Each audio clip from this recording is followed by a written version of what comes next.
Mature chestnut trees are virtually extinct in the US due to a fungus introduced from Asia in 1904.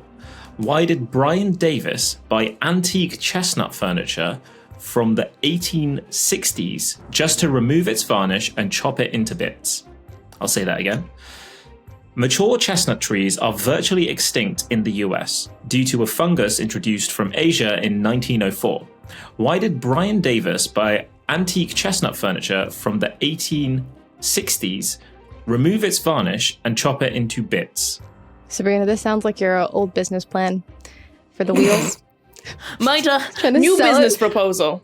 I'm trying to sell a fungus, and so I will feed the fungus with tree bit. My first thought was the low background steel from ships. There is essentially an industry in digging up old shipwrecks, legally or not so legally, because they were sunk before atomic testing started to happen and before nuclear bombs started to happen. And because steel uses so much air in its production, it picks up a little bit of the background radiation. So something that's been underwater for that long, like old ships, has really, really pure non-radioactive steel they can use for like accurate meters and things like that. I'm like, is there that equivalent? How do you translate that story to pre-fungal chestnut wood? How do you, Taha?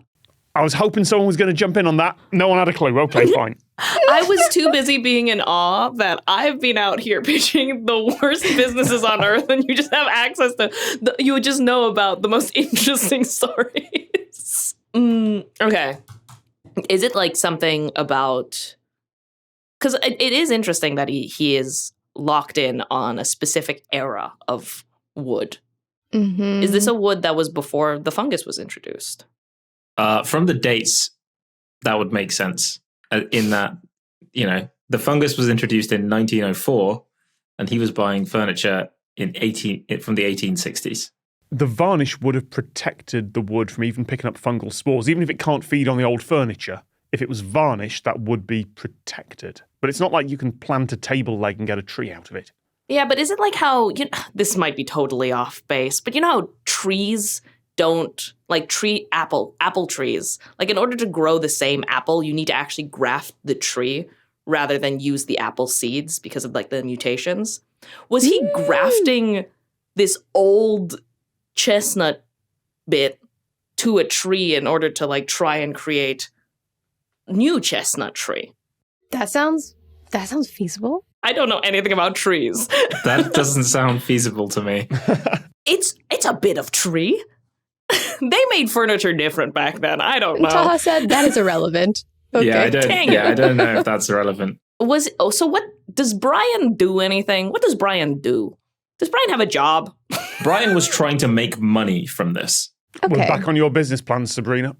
Let's go, me and Brian. His aim was to make money. Okay.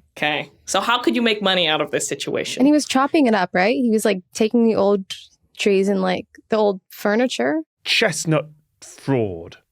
He's selling old furniture as if it were modern wood. I don't know where the financial incentive would be there, but I just like the phrase chestnut fraud.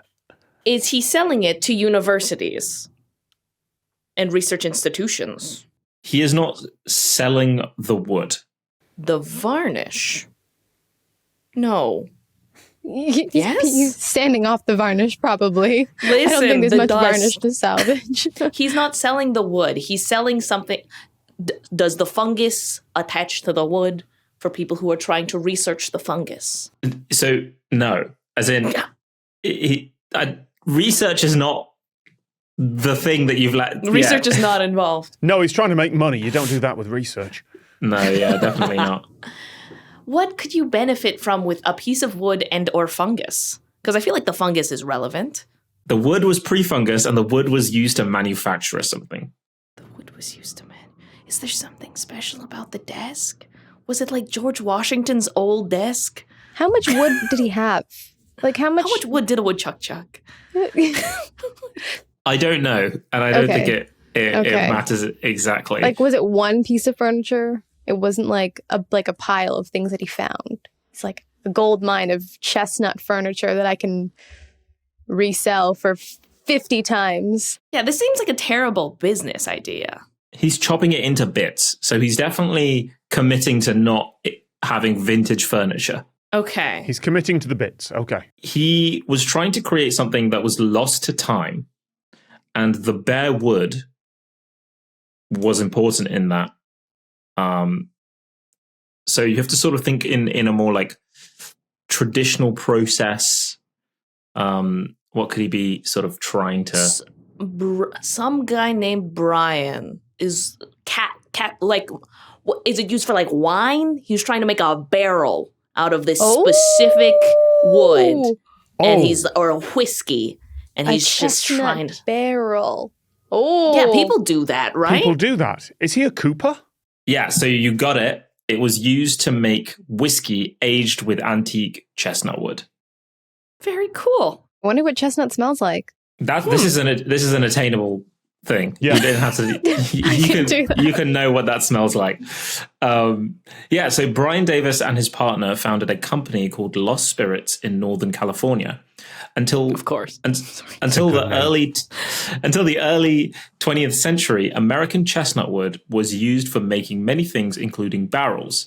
The company bought furniture made out from antique American chestnut and processed the wood so that it could recreate authentic whiskey that had been aged with chestnut wood. Whiskey is usually aged in oak barrels.